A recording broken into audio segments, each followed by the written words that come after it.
Hola locos, ¿qué tal estáis? Vamos con un vídeo que me habéis pedido bastante. Vamos a hacer una introducción al mundo ESP32 CAM. Básicamente le vamos a añadir una cámara a nuestras placas ESP32. Esto os va a dar la posibilidad de crearos una cámara por poco más de 5 euros si buscáis precios en sitios como AliExpress y por poquito más de 10 euros si vais a una tienda como Amazon teniéndolo en casa al día siguiente. Se trata de una placa con un microcontrolador ESP32, de los que ya hemos trabajado bastante en el canal, pero con un conector específico para conectar una cámara. Normalmente va a ser una UV2640, aunque hay más modelos de cámara que también veremos ahora, y que además puede o debería tener una memoria adicional, una PSRAM adicional, para poder gestionar bien el buffer de datos de la cámara. En este vídeo vamos a hacer una introducción al mundo, vamos a ver los modelos que hay, que tenéis que mirar un poquito, y también vamos a hacer un par de ejemplos, uno con ESP Home, uno con Arduino. Veremos por qué interesan los dos mundos. Bueno, y cuando termine el vídeo pues espero que hayáis aprendido algo sobre todo este mundo, que la verdad es que es bastante interesante, sobre todo a los que nos gusta el do it yourself. La verdad es que este tipo de dispositivos permiten hacer muchísimas clases de proyectos. Podemos crear cámaras de vigilancia de cualquier tamaño, personalizadas completamente,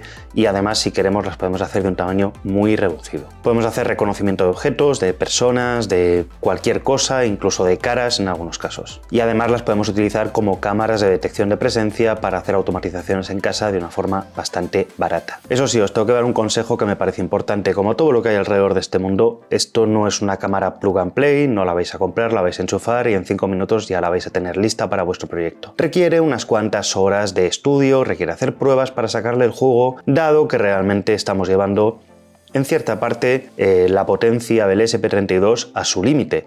No deja de ser un microcontrolador de bajo coste y de bajo consumo, y le estamos metiendo cámaras, en procesado de imagen, en algunos casos IA, bueno, pues que requiere esa optimización y ese juego hasta que lo llevéis al nivel al que queréis que esté. Eso no significa que para empezar a trastear vais a tardar mucho. De hecho, en 10 minutos podéis tener una cámara funcionando, pero si os gusta el mundo vais a tener que dedicarle más horas. Y este vídeo es posible gracias a su sponsor, PCBWay.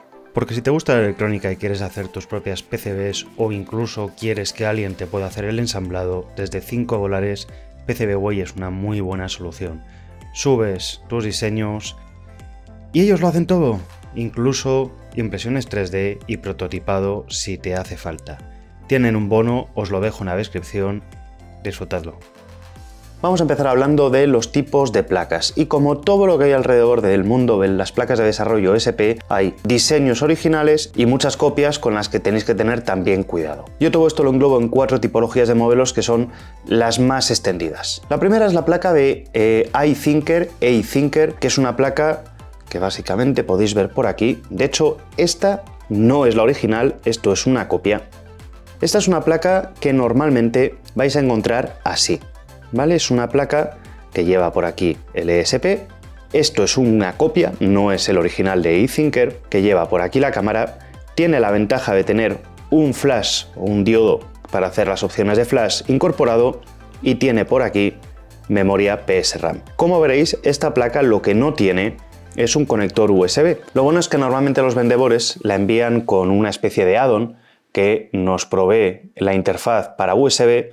Si no, vais a necesitar un conversor serie a USB, como los que ya hemos utilizado en el canal, por ejemplo, para poder flashear pues, un Shelly y meterle ESP Home o Tasmota. También vais a encontrar en el mercado un modelo que digamos que es el genérico, el que lleva un ESP, un W Rover.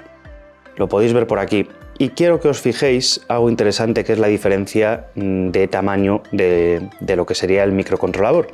Este es mucho más grande.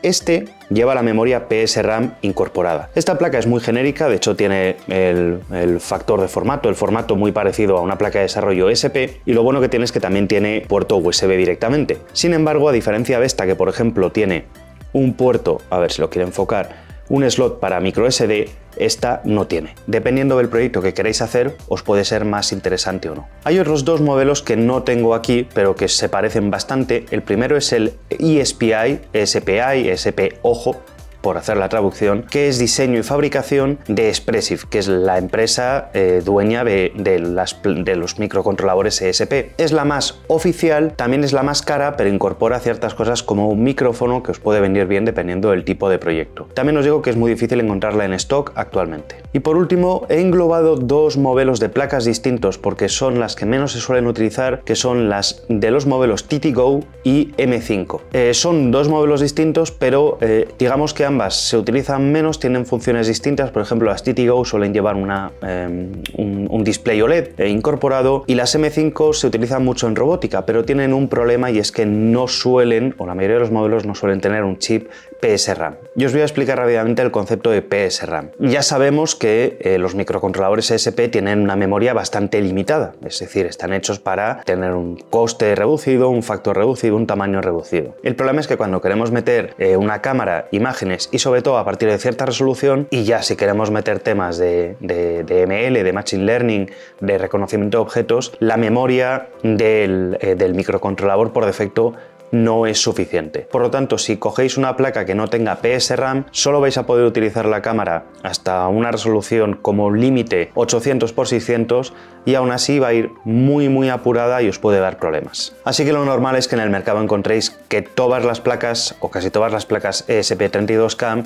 las anuncian con PSRAM, ya sea incorporada, ya sea la versión W-Rover que lleva PSRAM incorporada, por eso veis que el microcontrolador es más grande, o bien lo lleve en un chip aparte en la placa, como es el caso de estas de aquí, que está aquí abajo. La memoria PSRAM normalmente va a ser de 4 o de 8 megas, la verdad es que os va a afectar muy poquito en los proyectos, pero lo importante es que sí la tenga. Y por último, a nivel de los modelos, tenéis también que entender que las cámaras se conectan a pines GPIO, pero dependiendo de las funcionalidades que tenga la placa, por ejemplo, si tiene un slot SD, si no, si tiene micrófono, el tipo de modelo, el pineado GPIO es distinto, así que tendréis que configurarlo, luego lo veremos en los ejemplos, dependiendo de la placa que hayáis comprado. Y además tendréis que tener cuidado, porque si queréis utilizar la placa para meter otro tipo de sensores, pues hay menos GPIO a vuestra disposición, y además no podéis utilizar los mismos que esté utilizando la cámara o el slot SD, salvo que sea compatible. Es decir, tenéis que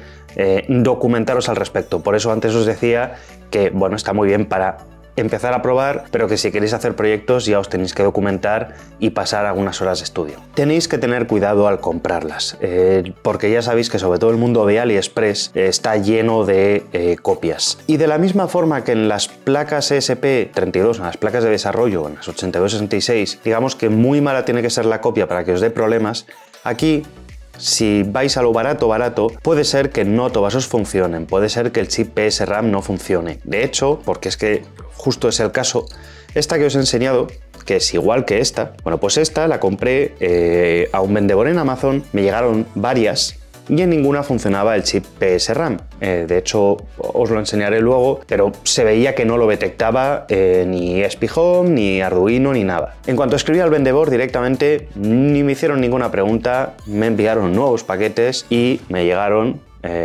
de hecho creo que me llegaron ayer o antes de ayer, estas nuevas que son idénticas, pero en estas sí funciona. Cuando he escrito al vendedor me ha puesto la excusa de que sí, que hay algún lote que no funciona bien. Al final son copias y pueden pasar estas cosas. Entonces, bueno, pues yo os voy a dar también algún truco para que si la compráis y no os funciona bien y veis algo que no debe ir, pues que sepáis que tenéis que escribir al fabricante y no os volváis locos. De todas formas, como siempre, en la descripción os dejaré enlaces de pues placas que yo he probado que en principio tienen que funcionar bien. Y como siempre, si este vídeo te está gustando, no olvides darle un like, que así ayudas a que se posicione mejor. Y también puedes suscribirte al canal si no estás suscrito y te gusta el tipo de contenido. Y dale a la campanita. Antes os comentaba que las cámaras por defecto que suelen venir son del modelo OV2640, como por ejemplo esta que podemos ver por aquí. Pero no es la única tipología. En pantalla os pongo una tabla de las más comunes o de las que suelen ser más compatibles con ESP32. Veis que hay de muchos tipos. Tenemos cámaras, incluso en el modelo OV2640 tenemos variantes de ojo de pez para tener más ángulo de visión. Tenemos cámaras que tienen mejor resolución por la noche porque les quitan un filtro IR que llevan por defecto. Pero luego además, como podéis ver, hay muchos modelos de cámaras con más resolución, con menos, aunque también os digo que no le veo del todo el sentido a llegar a resoluciones como 5 megapíxeles con una placa como el ESP32, porque no veo la forma de que el microcontrolador pueda tragarse ese buffer de datos. Ah, y os doy un truco. Aunque las placas ESP por dentro funcionan a 3,3 voltios y de hecho la mayoría de estas placas vais a ver que tienen alimentación a 3,3 y a 5, yo os recomiendo que le metáis alimentación por 5 voltios. La placa va a transformar los 3,3 para el microcontrolador ESP, pero la cámara, aunque supuestamente puede funcionar a 3,3 y a 5, a 3,3 es súper inestable. Y antes de pasar a ver un par de ejemplos, dos cosas que tenéis que tener en cuenta con este mundo de los SP32 Cam. No es una cámara potente, no es una cámara con una resolución y una calidad de imagen perfecta. Si es lo que buscáis, no es para vosotros. Y no es una cámara al uso. No esperéis que esto os dé 2K o 4K a 25 o a 30 frames por segundo. De hecho, a mayor resolución que le configuréis, más van a bajar los FPS. Pero es una cámara barata para usos do it yourself, para hacer proyectos, y sirve muy bien. Pero no podéis comparar una cámara de 5 o 10 euros do it yourself con una cámara tipo Reolink, EZVID o lo que queráis de 70, 90, 120 euros. Si la intentáis comparar es cuando van a venir los disgustos de, bueno, pues que lo que veis no es lo que creíais que ibais a ver. El primer ejemplo que vamos a hacer es utilizando el componente de cámara de ESP Home. Esto nos va a permitir fácilmente crear una cámara que vamos a poder integrar en Home Assistant sin ningún problema. Con esto conseguiremos, por ejemplo, tener un sensor de tipo cámara que podremos abrir y automáticamente tendremos nuestra cámara con la que podremos hacer cositas. Ya veis que los FPS no son maravillosos en ningún caso.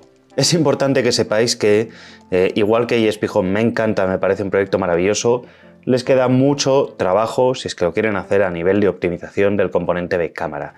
No es el mejor componente que hay, no es el más optimizado y ni siquiera es el que mejor partido le saca a la cámara.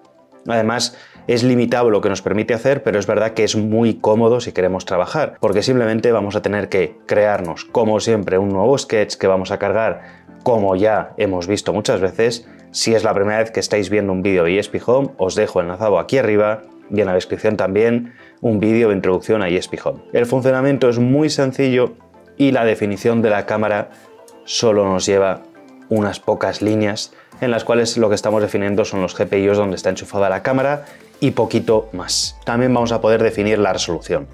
Todo esto lo vamos a encontrar en la documentación de ESP Home como siempre. Y lo bueno es que, igual que antes os he hablado que hay varios modelos, aquí también tenemos la configuración para los distintos modelos más utilizados.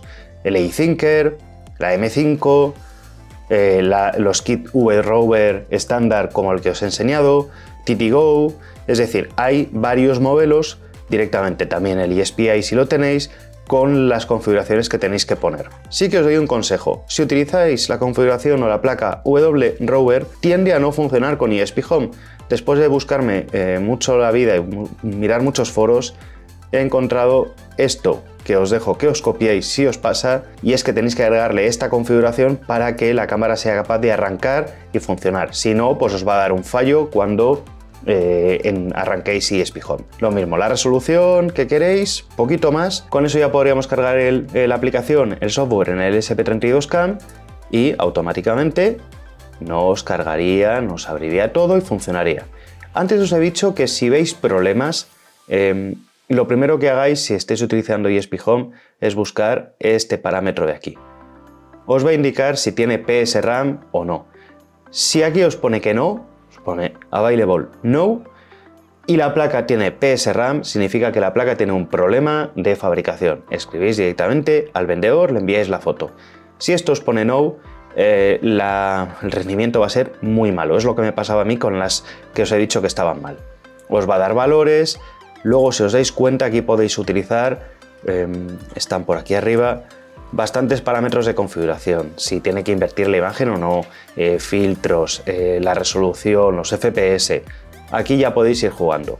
En realidad ya veis que el código no tiene ningún misterio. Y con eso podéis hacer fácilmente y rápidamente una cámara de vigilancia. De hecho, le podréis agregar sensores. Aquí no lo he puesto, pero si activamos el GPIO específico para el modelo que tiene el flash, podemos activar el flash o no. Así que esto es una cámara, un stream normal y corriente que podemos ver desde Home Assistant.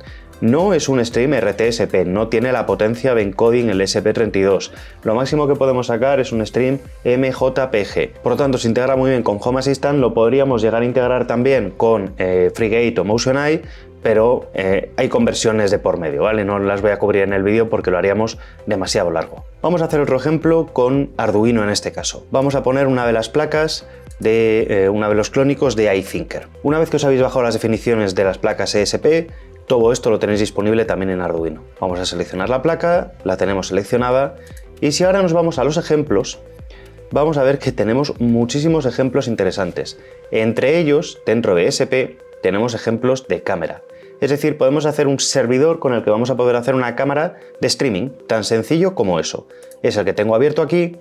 Por aquí arriba hay que configurar la Wi-Fi, vuestra Wi-Fi, el SSID y la contraseña, y luego tenemos que hacer un poquito más. En este caso, definir aquí el modelo de cámara que tenemos, lo cual es bastante sencillo. Con eso simplemente vamos a compilar y a subir el código. Esto tarda pues unos minutitos la primera vez, poquito más, y una vez que lo haga ya lo tendremos listo con la IP que haya cogido en nuestra Wi-Fi para poder acceder y hacer cosas interesantes con la cámara. Vamos a dejar que compile y ahora mismo lo vemos. Una vez que ha compilado, va a subir. Esto es muy parecido al proceso de ESP Home. Al final, ESP Home por detrás o trabaja con el framework de Arduino o trabaja con el framework de IDF, de Expressive. Nos abrimos una consolita por aquí y, como siempre en Arduino por defecto, este tipo de ejemplos funcionan a 115.200 baudios. La cámara se ha inicializado, ya tenemos la IP, así que vamos a acceder directamente a través del navegador para ver este ejemplo. Cuando accedemos nos da la posibilidad de obtener o dos tipos de imágenes estáticas, BMPs o JPGs en distintas resoluciones, o un feed de vídeo. Vamos a acceder, por ejemplo, a un JPG 800x600. Y aquí lo tendríamos. Pero también podemos cargar un feed de vídeo. En este caso tendríamos este. Veis que funciona mucho más fluido que a través de ESP Home. Es lo que os he comentado. No está nada optimizado el código de ESP Home para las cámaras. Si hacéis esto, podéis integrar este feed también en Home Assistant a través de una cámara. No es tan automático, pero podéis, y os va a quedar mucho mejor. Vamos a ver hasta dónde podemos intentar llegar con la cámara. Vamos a irnos a una resolución HD. Aquí tenemos una resolución HD. No sé si sois capaces de verlo, pero ya se ve la diferencia de FPS con respecto, de hecho por aquí muevo la mano, con respecto a lo que sería pues una resolución más pequeña. Vamos a intentar irnos a la resolución mayor, 1600 x 1200. Esto sin PSRAM no os va a funcionar en ningún caso. Y de hecho, carga, pero veis que a muy poquitos FPS. No es mala la resolución, sobre todo para hacer capturas still de imagen. Sinceramente, pensad que es una cámara que vale, en este caso, no llega a 10 euros. Pero, bueno, por los FPS son los que son. Aún así, para reconocimiento de objetos, movimiento, vale perfecto. Y sobre todo también si trabajáis con la capacidad de hacer snapshots. He visto proyectos interesantes con esto de gente que lo que hace es ponerles una batería. Claro, una batería, si dejas la cámara funcionando, no aguanta nada. Pero lo ponen en modo Deep Sleep, le añaden un peer, que eso sí que consume muy poquito, para que cuando detecte movimiento, levante el ESP, haga una captura y la envíe, por ejemplo, por MQTT. Es una solución que no está nada mal. Si os dais cuenta, aquí para que veáis, con las últimas pruebas que he hecho, estaba haciendo un streaming a algo menos de 5 FPS, que realmente es lo que utilizamos normalmente, por ejemplo, en FreeGate para la detección. Es decir, que nos vale, pero si queréis hacer, pues eso, un streaming bonito, pues no va a quedar bien. Esa es la realidad. Por lo demás, el código de ejemplo es muy sencillo para empezar. Yo recomiendo que más allá de ESP Home veáis este tipo de cosas, porque bueno, ya sabéis que os permiten avanzar y hacer cosas chulas, pero bueno, aquí cada uno a su ritmo. Como introducción, no voy a ir más allá, que no quiero que alguno se me pierda del todo. Espero que el recorrido por los ESP32 CAM os haya gustado, espero haber despertado en vosotros ese gusanillo de empezar a hacer cosas si no lo habéis hecho todavía y que hayáis disfrutado el vídeo. No olvidéis darle un like, no olvidéis suscribiros al canal y darle a la campanita y nos vemos en el próximo. Cuidaros, sed buenos, chao.